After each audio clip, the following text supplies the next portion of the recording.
Welcome to the So Much More podcast, where we talk with people in the custom window treatment, soft home furnishings industry, and so much more.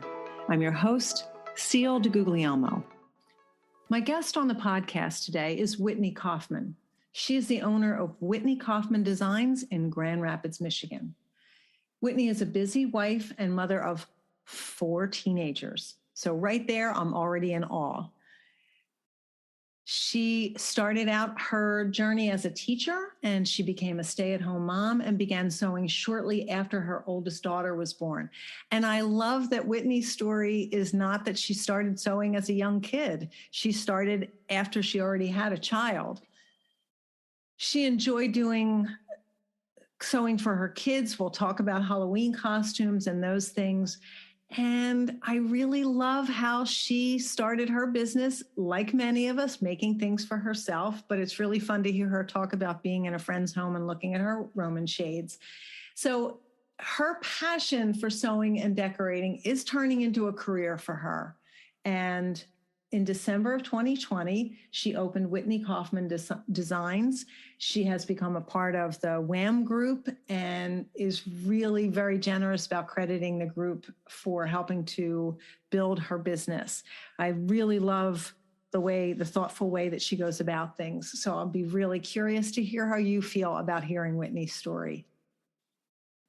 Whitney, thank you so much for joining me today. I really appreciate it. Thank you for having me. It's really my pleasure. And I do say this with all sincerity, that it doesn't really matter what time of the year. We are all so busy, so that when someone is willing to grace me with their time to have this conversation, I appreciate it. But as we'll talk, you've probably got less time than a lot of other people. So I'm really appreciative that you're taking the time today. Well, thank you. Why don't we start with you telling us a little bit about yourself, your life, and then we'll talk about how you got started in this business. All right. So I am married to my husband, Ben. We were college sweethearts, got set up on a blind date, and got married shortly after we graduated. And we have 4 teenagers as of December. So I have Adeline, who just actually turned 18, and Graham, who's 16, and John, who is 14, and Claire, who is 13. And 3 of them are in high school. They are all very, very active. And most of my life right now, even with the business, is spent organizing their lives and our family life too. And keeping it running. Yes. Yes. All right. So tell us a little bit about how you got started sewing. Okay, so I started sewing. I was a teacher right out of college and knew I wanted to be a stay-at-home mom when my oldest was born. And so shortly after she was born, my mom picked up a Singer sewing machine, it was a Kenmore sewing machine that was solid metal at a garage sale, and brought it to my house one day with a pattern and said, "We're going to make a sundress for your daughter." And I said, okay. I had done no sewing other than home ec sewing before that. But I fell in love with it. I loved creating things. So I did that sundress. I did another Easter dress for her. And then it really turned into Halloween costumes after that. I have sewn so many Halloween costumes. And then it turned into, "Oh, Mom, I have colonial days at school tomorrow and I forgot to get something or tell you. So let's see what fabric we have in the basement and whip out a costume or a poodle skirt at 7:00 in the morning, the day it's supposed to be worn to school." Yes. So that's really what I started doing, was that. And then my husband's job has taken us between Michigan and New York a few times. And so we had moved, and I had new houses all the time. And I had ordered some Roman shades, and I didn't love them. They looked so pretty in the picture in the catalog, but they came and they didn't fit the windows the way I wanted them to. And so I thought, I can do this. I can figure this out. So I started looking online at different tutorials, and I found Sailrite at the time. And they had a tutorial for a basic Roman shade with a cord pleat. So I found some clearance fabric at Joann's and followed the tutorial, ordered the supplies that I needed from SaleRite, and on my little home sewing machine made Roman shade for our bathroom. And I just posted it on Instagram, actually, because I came across that. It looked wonderful. You did a great job with it. I'm sure it meets no safety standards whatsoever, because I didn't know that was even a thing then. Right. But I was really proud of it, and I loved doing it. So then I went from there, and that I fit on my dining room table, and our bedroom needed window treatments, so that I can do this. So I made 3 much bigger window treatments for our bedroom, and I had to move to the living room floor for those. And then that kind of stopped there for a little while, and then we moved to Michigan, and in the fall of 2019. So 5 months before the world shut down, we ended up having a career change for my husband that brought us back to Michigan. And we had 2 kids in high school at that point, and middle school, 2 in middle school. And it was like, okay, I have a new house and new window treatments that need to be made. Mm-hmm. And I was invited over to coffee at a friend's house, and she had beautiful Roman shades. And I said, okay, so I don't want you to think I'm weird, but can I look at how your Roman shades were made? And she was like, sure, that's fine. And there were several other women there, and they were like, well, why? And I said, well, I'm going to make some for my house. And they went, you can do that? Yeah, I've done it before. I'll do it. And so in the course of that conversation, one of them said, you could do that for a living. And I was like, what? That had never, ever even occurred to me. Okay. That was something people did. Now, here I was looking at these custom Roman shades that someone had clearly made, but it never occurred to me that I could do that. So that's kind of the beginning. And that was fall of 2019. Okay. And so then I started kind of toying with that idea. My kids were at this age. I mean, we had just moved. I was not looking for a job yet. I knew that in the next year or 2, I would probably start considering going back to work, just because of the ages our kids were at. Mm-hmm. But I hadn't even thought about it until that moment. Okay. And so that's how I started sewing, and how the Roman shades started. I can keep going if you want. Okay.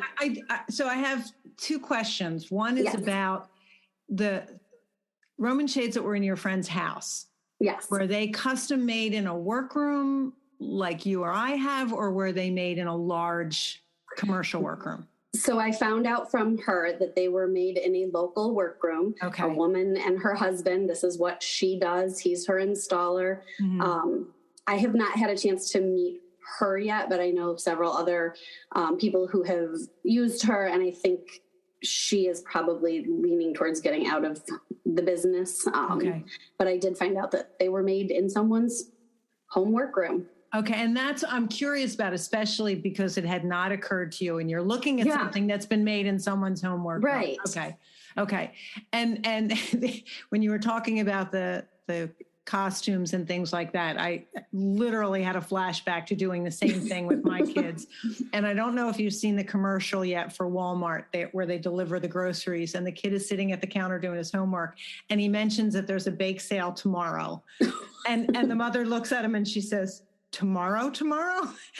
And in another part of the commercial, she says, how many in your class? And he looks at her like she's an idiot. He said, it's for the whole grade.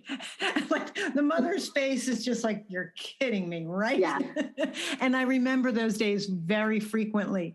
And so I think sometimes we do well in a panic, but it's really not a good way to be operating on a day-to-day basis. No, and those were few and far between, where it was, I need this tomorrow, or Mom, I forgot it's the 50th day of school and I have to dress up for the 50s. So the schools start. Yeah, we did the 100-day projects all the time. Yeah. Okay, so now you have this thought in your head that this is something you could do. So what did you do next, and how did it progress from there? Well, we had really just moved not long before this. So it just was a seed that was planted. And I had these 3 Roman shades that I needed to make for our family room. We moved into a house that needed to be completely updated in all ways.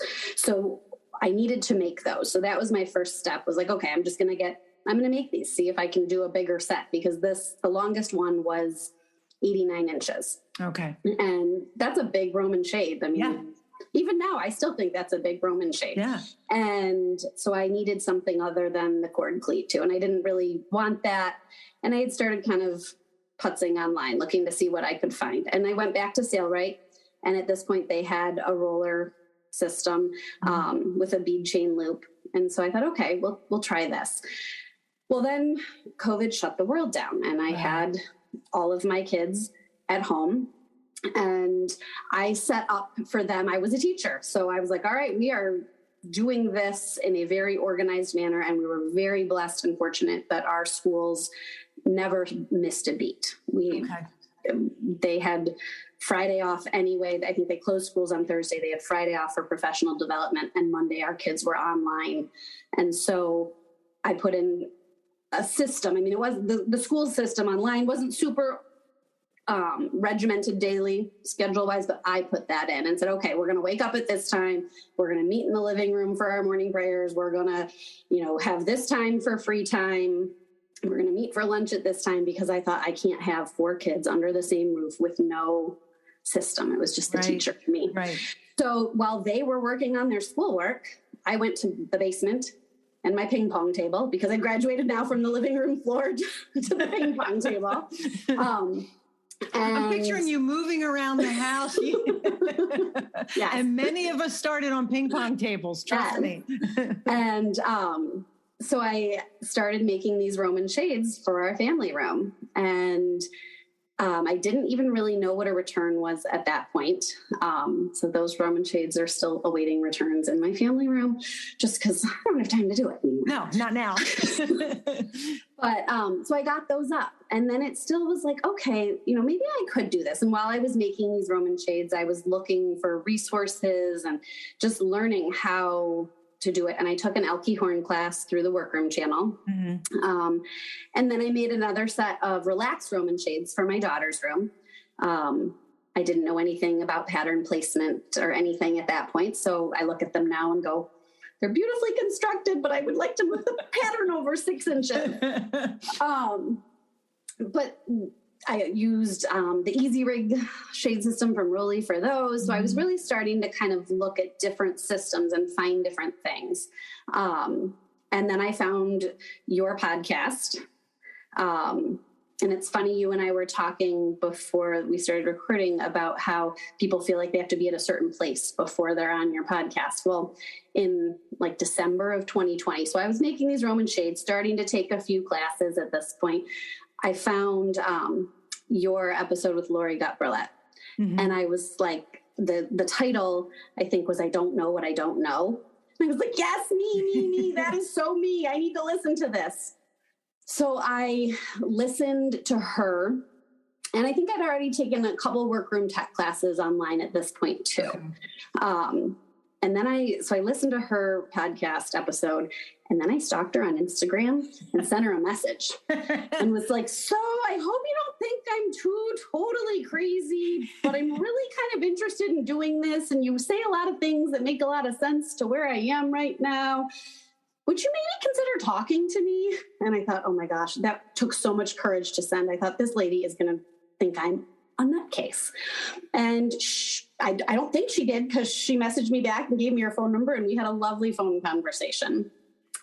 And I think at that point too, I had realized that in order to really access fabrics, I needed to start a business. It was almost like, I know a lot of people's stories I've heard, people who started their businesses around the time you did, it was more like gradual. Mm-hmm. But I feel like right now, and I'm not sure why, or if it's just in my imagination, but in order to access the fabrics that I wanted to use, or other things, I really needed to start a business and have that federal ID number. Yes. In order to have access to not only fabrics, but also lift systems and different things at more reasonable prices. Mm-hmm. And so I think the day before I had talked to Lori, I had gotten that. And that was the first thing she said, is you need to get your federal ID number. You need to make sure that you start going down this path. And then shortly after that, you guys announced the 2021 WHAM group. And I was like, oh my gosh, I have to do this. I have to do this. I was listening to the podcast on the way to the dentist office. And I was like, okay, I have 10 minutes. I'm in the parking lot. I have 10 minutes before I'm due at the dentist office. I'm going to enter this application. And I did. And again, it felt like the biggest leap of faith, because I thought, here I am, this person who really doesn't know anything about business, and felt like, and still feel like, there's so much I have to learn about everything workroom related. Why would they even look at my application and say yes? But you did. And I was so excited. So, but that's exactly, I think, Whitney, those of us who have been in business for a while, we're in the same spot that you're in. And, you know, as many years ago as I was doing this, we couldn't look things up on the internet. I was fortunate enough to find some things. We were just getting started with, I had AOL.com dial-up. I still use that for my junk email. That's a good idea. It's the idea of being frozen because I know I don't know enough, but I don't even know where to find the information. And I mean, I think that you got excellent advice, because it was so much harder to find things without having access to professional organizations, you know, good quality fabrics, things like that. But I think there is that tipping point in a new business that you either move forward and get in there and get dirty and do the things you have to do, or you keep walking on the fence and saying, oh, I don't know what to do. I don't know if I should start this. I don't know if. So I really admire, it does take courage to do it. There's no question about it. But I also think, and by the time this podcast comes out, a podcast that Susan and I did with Betsy Regal and Laura Nelson about mentoring.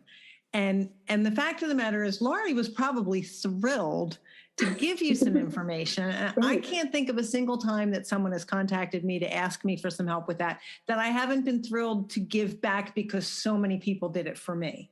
Right. Absolutely. And there will absolutely come a time where someone will have a question. They'll think, oh, Whitney's new. Maybe she knows the answer to this. And the feeling that you get of being able to say, yes, I can help you with this is really fantastic. It really is. For sure. So, but I applaud you for having the courage to kind of jump in there and do it and say, yeah, let's do this. Yeah.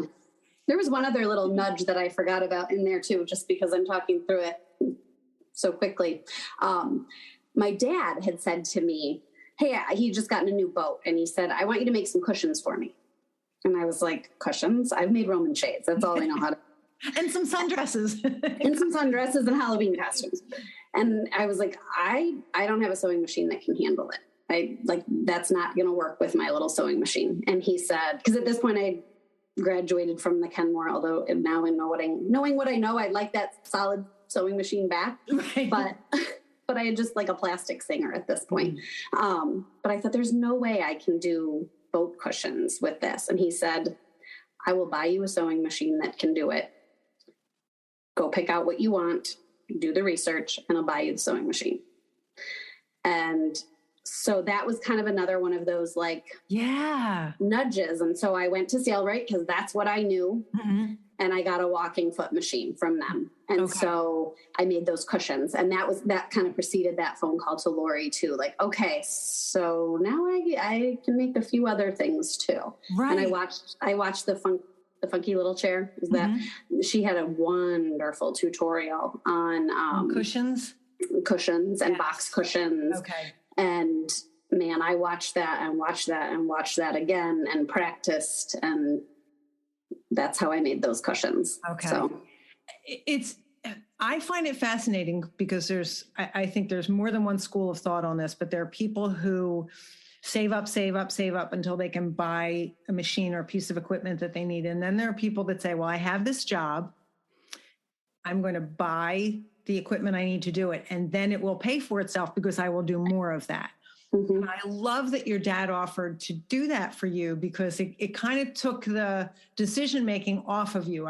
Yes. You obviously had to decide which one you were buying, but like, okay. And now that I have this, I now have the ability to do even more. Absolutely. Yeah. Absolutely. And at the time, I remember feeling a little guilty, like, gosh, she's buying me a sewing machine. But now that I know what I know, that sewing machine cost less than what those cushions would have cost him elsewhere. That's so exactly it was a right. good investment for him in a way too. I was just, you took the words right out of my mouth. Smart investing on his part. And since I'm guessing, since he's your dad, if he asks you to make anything else in the future, he's going to get a really deep discount. Yes. Okay. So another thing I love about some of the newer and younger people in this industry is their lack of fear, or having the fear and doing it anyway is probably more accurate, but getting in there and finding the information that they need to learn new things. So one of the things I'm curious about as a teacher, so first of all, what did you teach when you were teaching? I taught 7th and 8th grade English and social studies. Okay. So what skills do you think you have brought into this business that were skills that you learned through your education and through real life practice? Because we both know that the teaching education, being taught to be a teacher and being a teacher are two different things. So I would say there are definitely a few things. One is starting with the end in mind. Okay. What is the end goal? And then backing up from there to figure out how to achieve that. Okay. Because whenever you're teaching something, you need to know what you want your student to learn in the end. Mm-hmm. And so, okay, if I'm going to make this curtain or this set of cushions, I need to know what it's going to look like and know how it's going to function before I can get to work on starting it. I need to make sure I have all of the pieces in place and all of the resources at my disposal to do that and make it happen. And the other biggest thing, I was just thinking about this today, is systems. Because one of the hardest things for me as a first-year teacher, and I wanted to quit after that first year, was, like you said, it's so different being in the classroom than learning how to teach. Mm-hmm. And I didn't have any systems in place to follow the paper flow, to chart things. I mean, there was an attendance book, and, computers were they were very much used, but rudimentary by comparison to what they are now. Mm-hmm. And so I spent that entire summer between my first and second years of teaching coming up with systems for how the whole classroom would run. 7th grade boys like to sharpen pencils when their teacher is talking. So how do I stop that? I'm sorry, that's not funny, but it is. It's totally funny. It's true. So how do I stop that? Well, I have a bucket of sharpened pencils and a bucket to put your broken pencils in. And so, I thought through everything from that to, okay, I have an absent student. How do they get their work without interrupting my teaching time? Mm. So many systems in place to just make things flow smoothly. Mm-hmm. And that, I would say, is probably my biggest weakness right now, because I do think you have to experience something in order to put effective systems in place. How could you have known what systems you needed that second year if you hadn't made your way through the first year? Okay. Exactly. That makes sense. And so I think that's kind of where I am right now with systems in my workroom. Is like, okay, I've probably only had half a dozen to a dozen paid jobs. I'd really have to look. If I had a system in place, I could tell you really easily. But I'm just starting to get to the point where I'm learning to anticipate things and say, okay, this is something that I need on all jobs. Everything I do is custom, but this is a consistent thing that needs to happen each and every time. Or, wow, the 3 times I took pictures at homes, I missed this, or I didn't realize I needed that, and I had to call and ask to go back. And it doesn't feel good, because it feels like, oops, I screwed up something. Right. I wasn't as prepared as I should have been. So really learning what systems I need or what the needs are, and then implementing the systems is something I learned from teaching and something I'm just getting to now, I think. Okay. Yeah, I think that's an interesting duality. Like we can't know what systems we possibly need until we start doing things. And when we start doing those things, we need those systems in place as soon as possible. Right. I'm fascinated by the whole first year of the pandemic, when people were home with their kids and my kids were already out of the house. I kept thinking I might not have made it through that year with 2 children at home going to school. So I'm fascinated that you had like a structured schedule for them. Do you like to do that for yourself in the workroom? Yes, I would like to. I am trying very hard. Mm-hmm. That said, the nature of having kids at home, this afternoon I have an orthodontist appointment for my son. Tomorrow I have an ENT appointment for a child in the morning. And a lot of times you're at the whim of what that doctor can get, when that doctor can get you in, yes. Or, especially now. Right. And I know at the end of this month, we're taking my son, Graham, who's a junior, on his first college visit, and we have another one scheduled in February. So there are always interruptions. Yes. And that's normal for anyone. Anyone has those because of the nature of the stage of life we're in. Absolutely. I have an exceptional number of them right now. That's really a good way to think about that. But I'm trying to remind so yes, I do want to get I would love to have that structure in place for myself. Okay. But I also have to evaluate, and this is a constant reminder for myself. Like, I was a stay-at-home mom because I really valued what my presence could do for my kids. And the reason that my husband and I talked about and agreed to go this path, running a business out of my home, is because it gives me that flexibility to still be home and be present and to work my schedule around theirs. And so that's not going to last forever. I don't know what I don't know as far as what their lives are going to look like when they are in college and adults. Right. But I know that the stage we're in right now, because they're all so close in age, is going to come to a screeching halt as we know it right now. Right. And so I'm trying to remind myself that if I want to have this schedule in place, it'll get there. Yeah. It might not be there right now. Yeah. And I think that also feeds into, getting started. I think it was Angie who said this in her episode. It was going slower than she wanted it to. Mm-hmm. And that's how I feel sometimes. But then when I look back on the past year, I think, no, it's met me right where I am. Like, I've been able to pace things right where I am. So yes, I would love to have that structured schedule. But now that the world is not at a standstill, and now that they are all teenagers and involved in numerous things, it's not reasonable for me to have a rigid schedule that I abide by every day. It's interesting because I know, and everybody has to do things in whatever way works for them and their families and everything. And I've always been astounded by and impressed by people who could keep really specific schedules. And there were times in the early parts of my business where I felt like, didn't I just take them to school and now it's time to go get them? Like, yes. Did I accomplish anything? Especially that one year when I had one in elementary school and one in kindergarten, because that kindergarten half day it's hard. Like, you barely have time to get to the store and home before it's time to pick them up again. So forget about actually accomplishing anything in the workroom. Right. But it just always amazed me that people could keep a firm schedule, because in my mind, I'm thinking, didn't anybody get sick at school? Didn't anybody have a doctor's appointment? Or didn't the orthodontist call and say, I need you to come in a half hour later, a half hour earlier, whatever it happened to be? Right. And keep in mind that schedule during COVID, that was, the only schedule we were keeping, because we didn't have sports. We didn't have any outside the house obligations. So it was almost a means to keep our sanity at that point.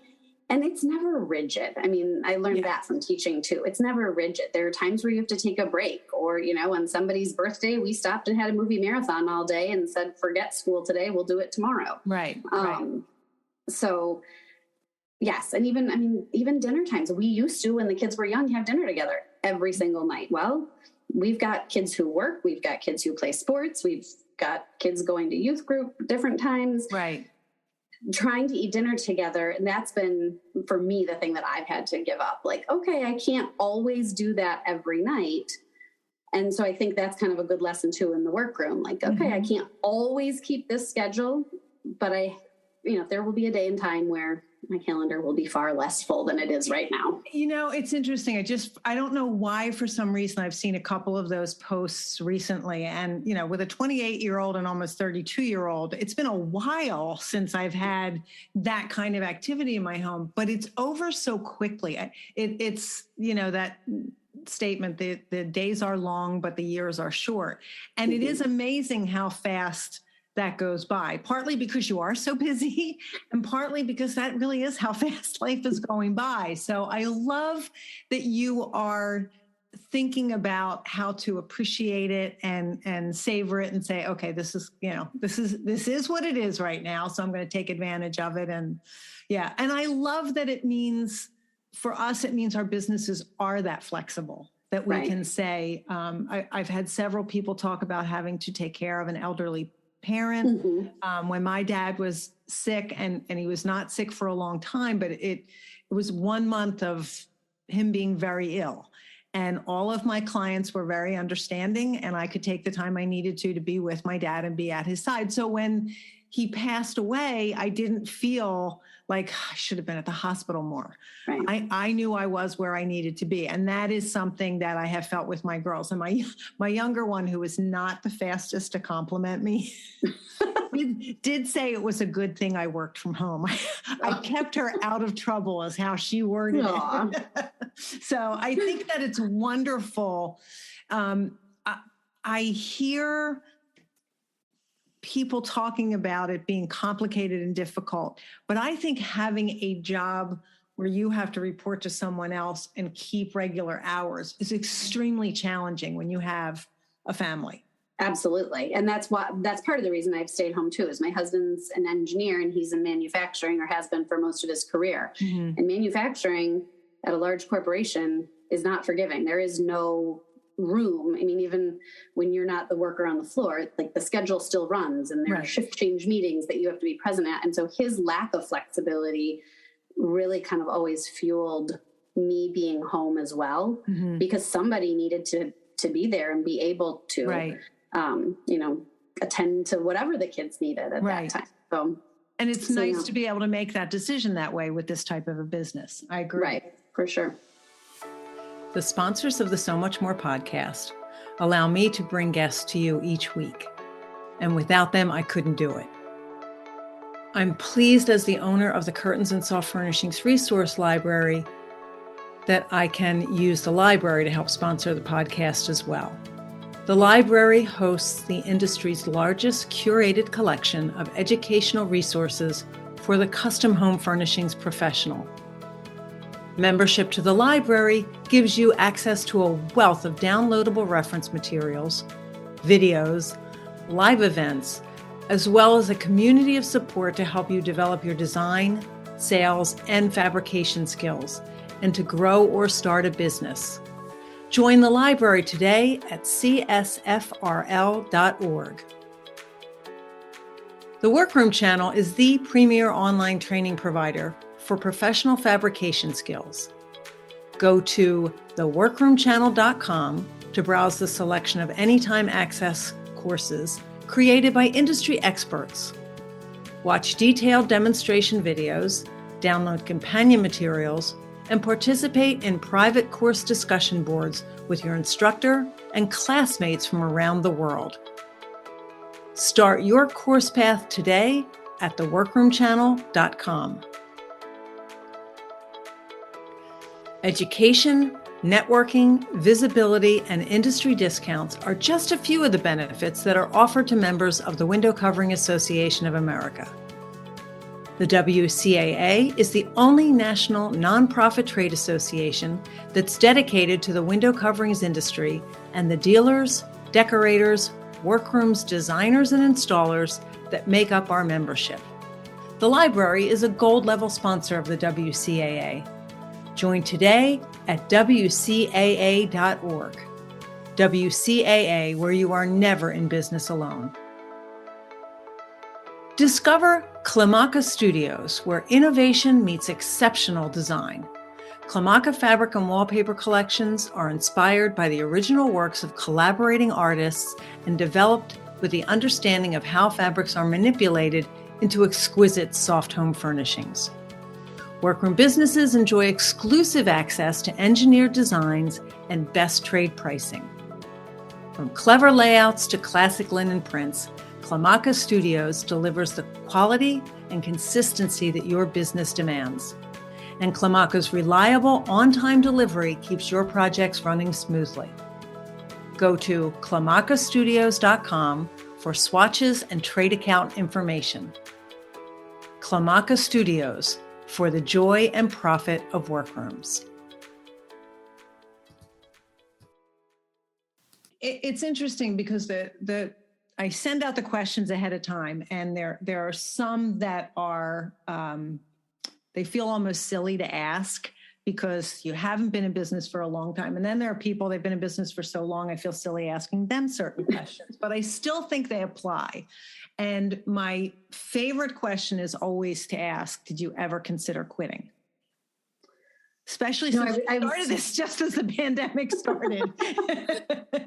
I haven't considered quitting. I've definitely had moments where I'm like, okay, is this the right thing? Like, I'm kind of in this pretty deep now. I've invested in quite a few tools and, is this really what I want to do? Because while it is nice to have that flexibility, you don't leave it, especially when it's in your basement or anywhere in your house, you don't leave it. And so you go to bed thinking, okay, I have to get back down to this project that's going on, and it never really leaves you. So there have been moments where I've not contemplated quitting, but like, okay, this is a lot. How do I learn to manage turning off that part of my brain?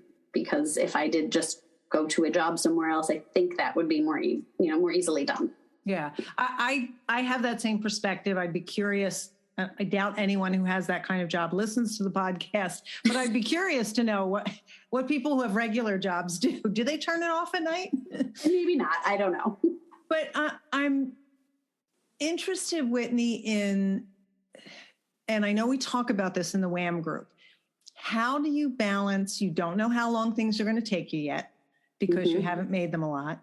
You have a family of 6 people who you have made their scheduling and their lives your priority. So right. How do you now you do retail work or work with interior designers? Primarily it's been retail. I had one job with a designer. I haven't been doing it long enough to kind of settle into one. Okay. So when someone asks you the question, when will this be done? How are you answering that? I am giving myself ample time. Okay. So first I'm checking to make sure that all of the components are available and not on back order. Yes. That's the very first thing. And then I generally just say, even if I only have 2 projects going on, I generally just say I'm working 6 to 8 weeks out. And I think that's a huge grace that I have right now given to me, is that everybody is running behind. Not behind necessarily, but it's just longer lead times for everything. Projects are taking longer. So people aren't, in my experience thus far, as demanding with, well, it has to be done and I need it in 2 weeks. I've not had that experience. And then also if I lay the groundwork from the beginning, that this is kind of the process, I'll meet with you this time to kind of get an idea of your project. Then I'll come back and bring you some samples that are relevant or, might be interesting for you to look at. And if I kind of lay out that process and say, and then once you place your order and put your deposit down, that's when you get on my calendar. And so just making sure that I'm communicating that it's not 6 weeks from the first phone call. Right. Because, if it takes you 5 weeks to make your decision, it's not going to take me a week to turn it around to you. No, it's not. So I think really just giving myself more than enough time. And Susan Woodcock introduced me to a woman about 20 minutes south of me who's been doing this for 40 years, Carol Dykehouse, and she is phenomenal. And she's been a tremendous resource for me and so kind and welcomed me into come visiting her and, listening to her timeline for things versus mine. It's really kind of funny because, she could whip out in probably a day what it would take me 2 weeks to do. But she's also got 2 people helping her. Right. And she's had long-standing systems and a lot of experience. Right. So I just make sure I give myself plenty of time. Yeah. And I think I love that you're looking at what someone else is doing, but you're not comparing yourself to them directly because you're not in the same place. Right. And it sounds like you do have one good system in place, and that's the setup of your projects. And I also am sort of astounded. I don't know whether I've always worked with clients and designers who are really understanding, but like I'll see someone post on one of the Facebook groups or in the forum, like, well, this designer needs a 2-week turnaround. Like, yeah. And like, okay, that's not happening. Not right. in any part of my life have I ever promised anything on a very short turnaround time, because I know my life well enough and I know my abilities well enough to know that's not going to happen. Not that I haven't procrastinated and found myself doing things at the last minute, but I've never gone into a project thinking, oh, I have to get this done in this amount of time. And I know I have the flexibility of not being a commercial workroom and not having to have things, but I've looked at these current circumstances the same way that you have. This is a little bit of a blessing. I can give myself a little more space and time to get things done because everything is taking longer. So it's okay to extend my lead time a little bit and say, yeah, this is going to take a little bit longer. So that sounds very smart to me, Whitney. What would you say have been some of the biggest challenges of getting started? I mean, you've talked a little bit about like getting started as a business while you're still trying to figure out if it's something you want to do, but has there been any one or two things that really jump out at you as the biggest challenges? I'd say there are 3, but WHAM has helped with 2 of them greatly. One is pricing, because learning how to do that. And again, when something's going to take me, 10 times as long as it's going to take somebody else who's been doing it, how do I price something, and what is a fair price for that item? That's been very tricky. Then there's just technique, because again, things are not inexpensive. And so when you're, making something that somebody is paying you thousands of dollars for, there's a lot of, I don't want them to feel dissatisfied. I want them to feel like that is money well spent. And so in order to do that, I feel like my techniques and my ability to stand behind the product needs to be there. And so if I don't feel confident in not confident in my fabrication skills, but I just don't know if it's the quote unquote right way to do something. Gotcha. That's intimidating. And so those are the 2 things that I think the WHAM group has helped me with tremendously. Okay. Because I feel like I ask more questions than anybody on our WHAM group forum. I'm always like, I don't know how to do this. Help. And somebody always gets back to me, and it's wonderful. But those are the first 2 things. And then the last one I think is just going to take time, is confidence. Just having the confidence that even if I don't know how to do this, I can figure it out and deliver a top-notch product. Okay. And I think I'm even starting to get to a point now where I've got enough experience that I recognize, like, I don't have to know everything. Okay. But I'll figure it out. Yeah. I do think that that's a common, qualification for what a lot of us do, is that we can hear a request and say, well, I don't know how to do it, but I will either figure it out or I know somebody who can help me with this. And I think that's become even more of a non-issue because of the amount of information and education that's available. I just think that we don't even have to hesitate if it's something we've never done before. Sure, I'll find somebody who can help me with this. So, all right. So I'm curious about, especially since you said you like to start with the end in mind, do you have a vision of what your successful business looks like, and what does success mean to you? I avoided trying to answer that one in my head because it's so hard. And yet here we are. I know. Well, I think success largely starts with making sure that my life is balanced the way that I want it to be, that I do make my family a priority. Now, that said, right now, my business is still so young and in such a fledgling state that I don't feel like I've reached a balance because I don't have enough business coming in on a regular, consistent basis that I'm able to balance. Like I'm just kind of weaving my way through it right now. Right. If that makes sense. It does. What was the first part of the question? What does success look like for me that was the second for your part. business, and then what is your definition of success? Okay. So I think that I don't know if in the end, but looking forward, 5 years, I would love to see that I have a business where systems are in place, things run smoothly. I feel confident not only in the products, but just in the whole system, that I have a good understanding of all aspects of the business that I don't right now. And that I also have that balance where I am able to say, hey, I'm a business owner and I don't have to work, 70 hours a week, because that's not what I set out to do. Right. I can choose those hours. So I guess that's.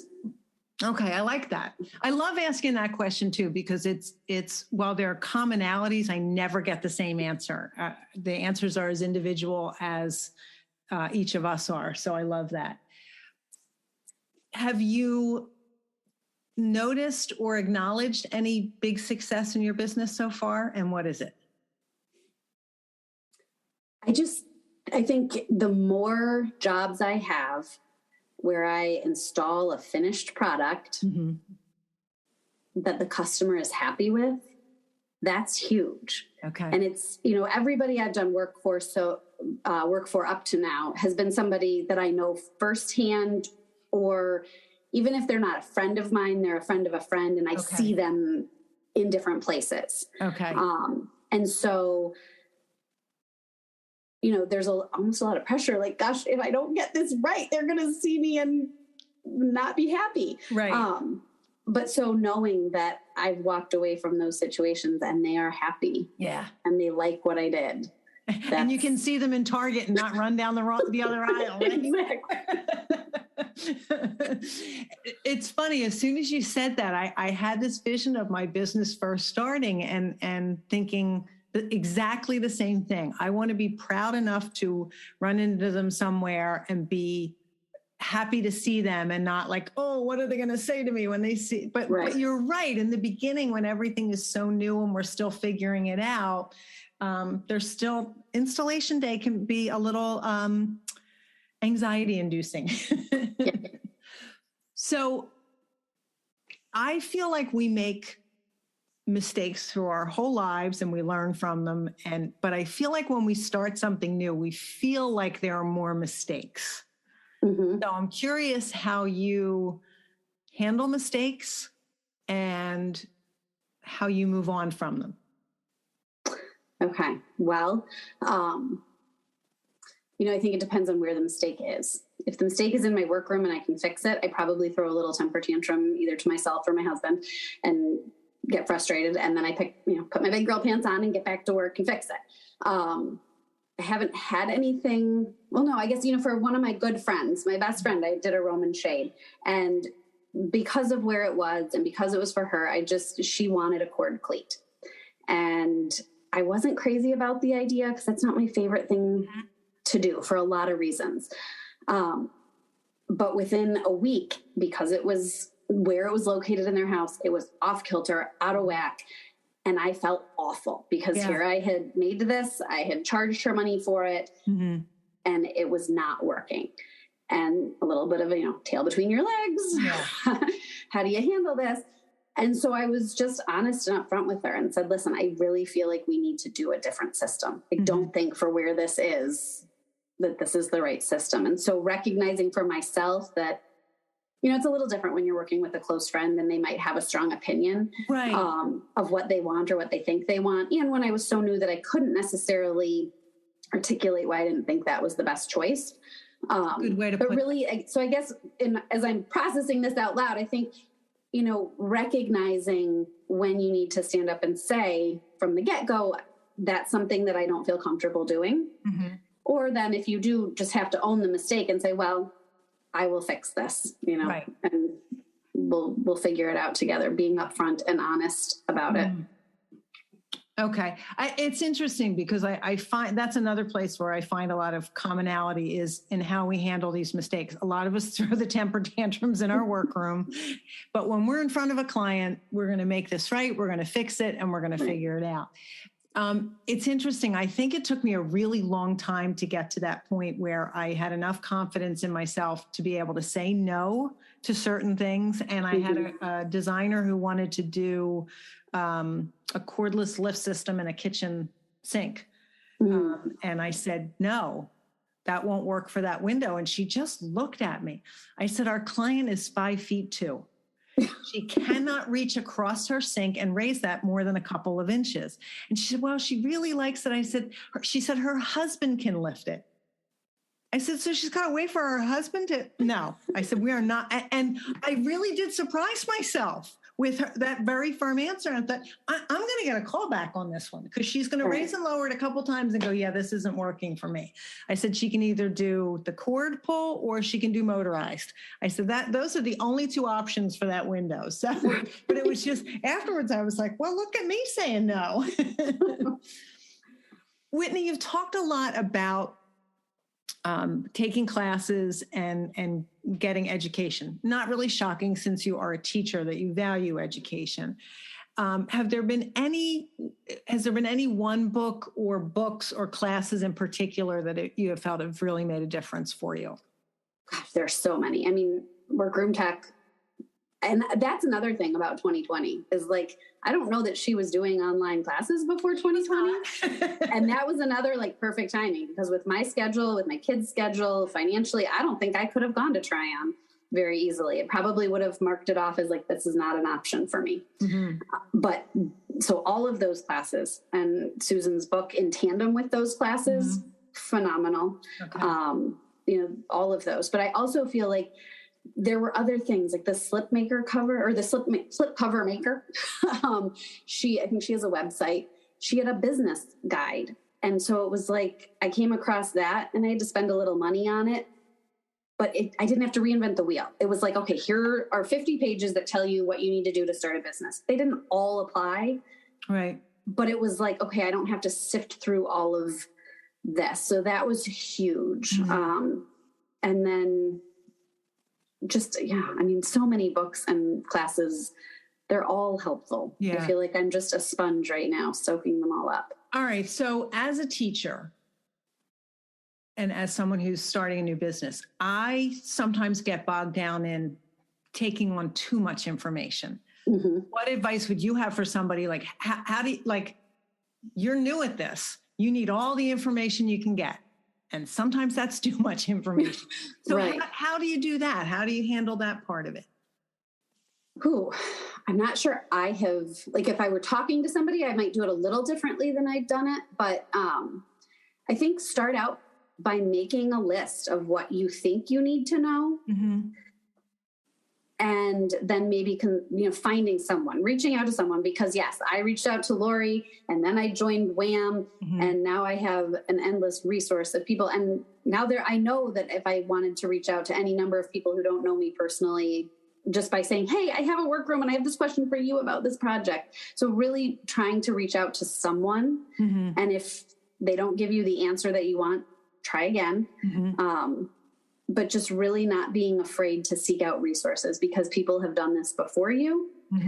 And also knowing that your business isn't going to look like somebody else's and it doesn't have to, and it shouldn't. Really good point. I can look at other people in WHAM even and be like, oh, I should have it like this, or Jessie Lee does it like this, or Angie does it like that, or Kendra's so good at this. And my perception from conversations on WHAM or the internet are not necessarily indicative of what's actually gotten them to that point. Exactly. And their life circumstances are different than mine. Yeah. Everybody's journey looks a little bit different. Do you use much technology in your business? Yes, I use, I feel like technology is in everything right now. I mean, I use Wave apps for my financial stuff, and I really like that. Found it far more intuitive than QuickBooks. and it's just easier. Okay. Makes sense to me. And then, always taking pictures. I feel like that's one of the things that I want to get better at this year is renderings and using my iPad more efficiently and effectively for drawings, and just learning how to do that. I'm not sure exactly what that looks like yet, but I know that it needs to happen. But I think right now it's primarily for, taking pictures, seeking resources, and then also the financial stuff. Okay. What 3 business items could you not live without?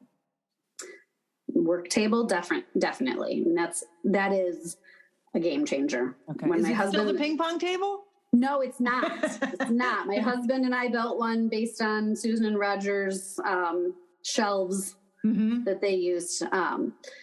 That is a game changer. So much better and nicer not to lean over so far and to have I have the grid, and that is huge.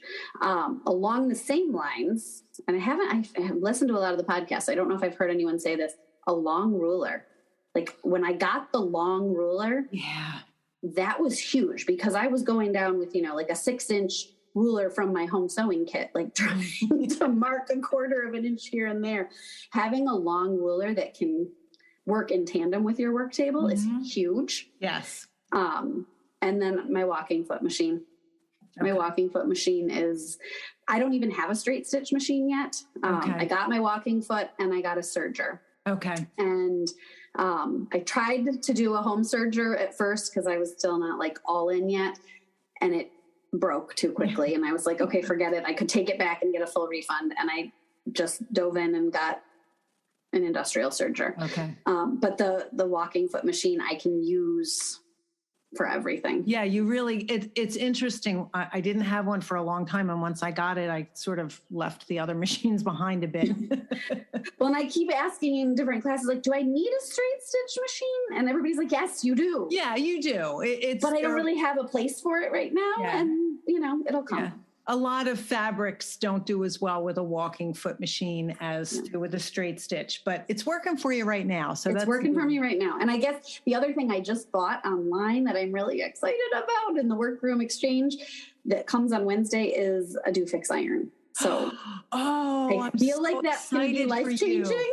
Yes, it was life-changing for me. I will say that. Because absolutely. I won't be fighting a cord all the way around my table. But I don't have it yet. So I don't know if that's one of the top 3, but I have a feeling it might.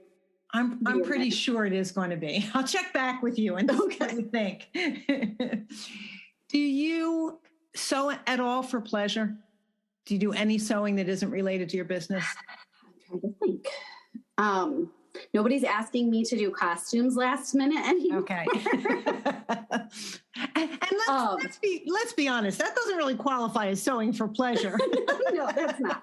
I haven't, when I was doing their costumes and things like for Halloween, that really was for pleasure. That was a creative outlet for me, and I enjoyed doing it and the satisfaction. But why I started doing this was because I think it's fun and I like it. Yeah. So I don't necessarily sew for pleasure, but that doesn't mean I don't enjoy what I do. Okay. What's your favorite thing to make in the workroom?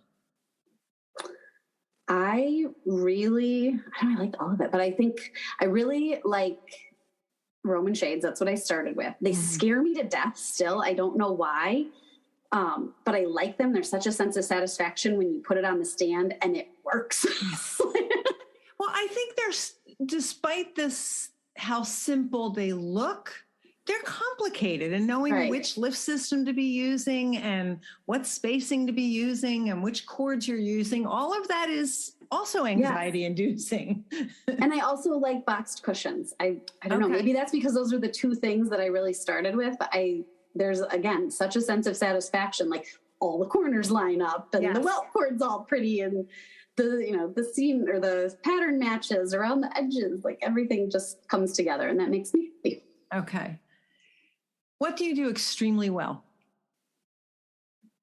What do I do extremely well?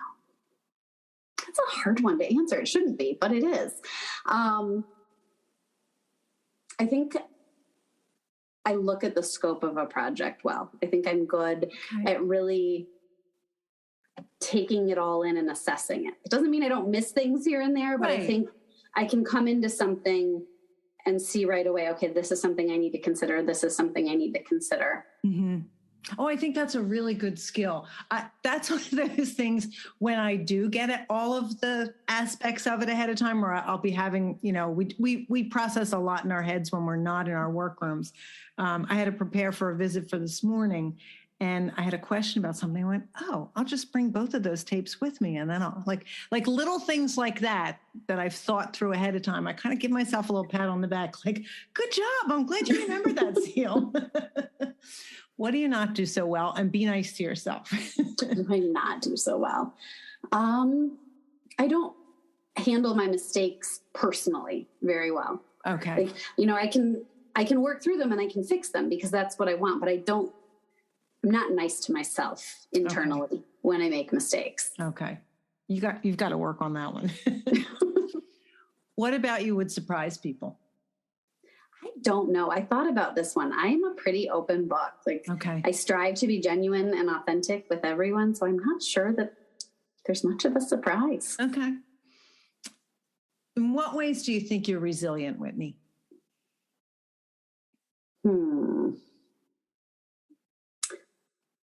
Ways do I think I'm resilient? Well, I mean, I think resiliency is coming back from a difficulty, right? That's, so we're always going to encounter different challenges. And I mean, while I'm not very nice to myself, I do feel like I'm not very nice to myself when I make a mistake. I think I am resilient and say, okay, got that out of my system, and now I can move forward and we can, get to the next step of the project. So I think, well, I guess I'm resilient from my own negative self-talk. If that makes sense. You're able to rebound from that negative self-talk. Okay, that works.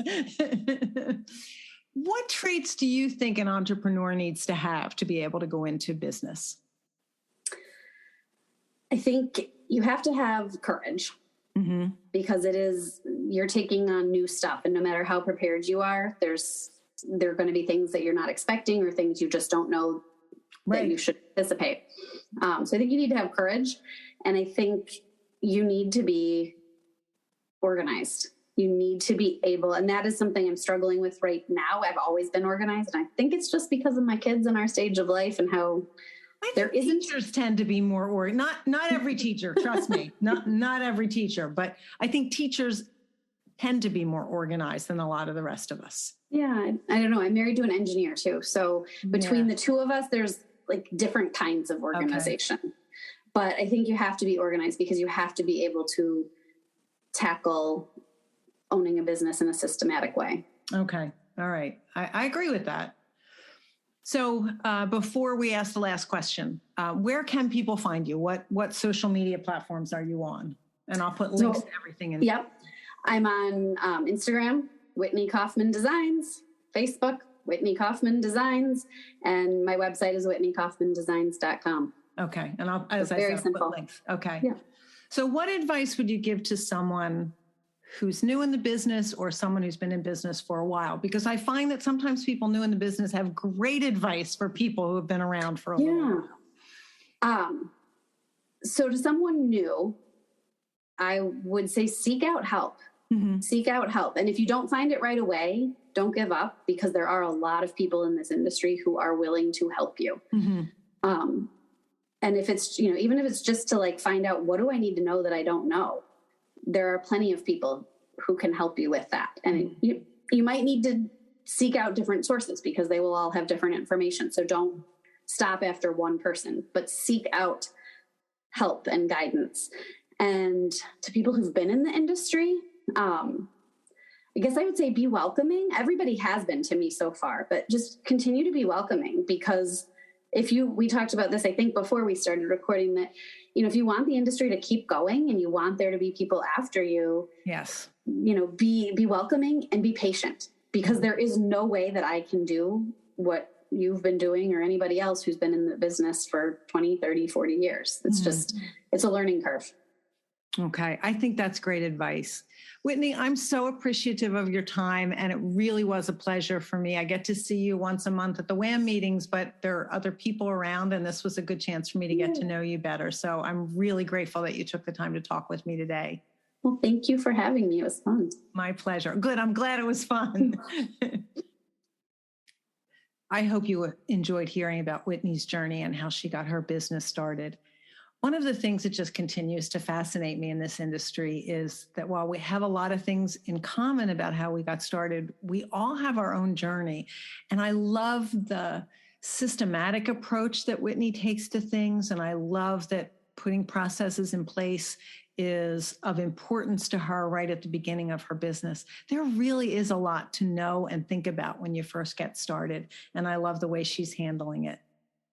I really hope that you enjoyed hearing from Whitney today. Thanks so much for listening. I hope you have a great day.